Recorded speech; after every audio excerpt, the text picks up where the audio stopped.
طلبہ سے باری باری عبارت کی قرأت کروائیے، مناسب وقفوں میں تلفظ کی درستی کیجیے اور صحیح لفظ کی ادائی کی مشق بھی کروائیے۔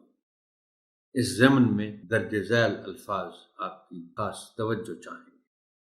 منہدم، منہدم، منفرد، اس لفظ کو محترم ٹیچر بہت سے لوگ جن کو اعراب کا علم یا احساس نہیں ہوتا وہ منفرد پڑھ جاتے ہیں۔ لفظ ہے منفرد۔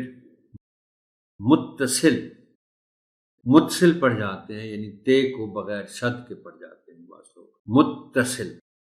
روایتی، محترم ٹیچر آپ کو یاد ہوگا میں نے چند مقامات پر کچھ الفاظ کا ذکر کیا تھا جن کو حمزہ کے ساتھ لکھ دیا جاتا ہے جبکہ حمزہ کی جگہ یہ ہے، جیسے مجھے یاد آ رہا ہے کوئل کی بات تھی، کوئل ہے، روایت ہے، عنایت ہے، تو یہ روایتی حمزہ کے ساتھ بھی بعض اوقات لکھ دیا جاتا ہے جو غلط ہے۔ روایتی۔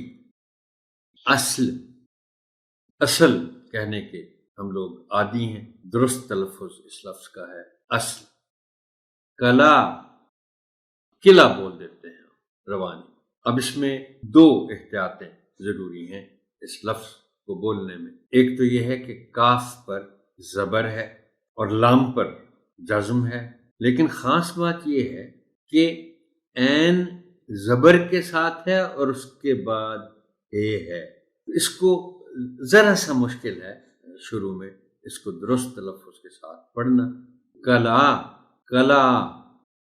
قسم، قسم پڑھنے کے ہم عادی ہیں، اگر اعراب نہ ہو تو پھر شاید قسم کو قسم پڑھ دیا جائے، لیکن یہ جو کائنڈ کی یا ٹائپ کے لیے ہم لفظ استعمال کرتے ہیں وہ قسم ہے۔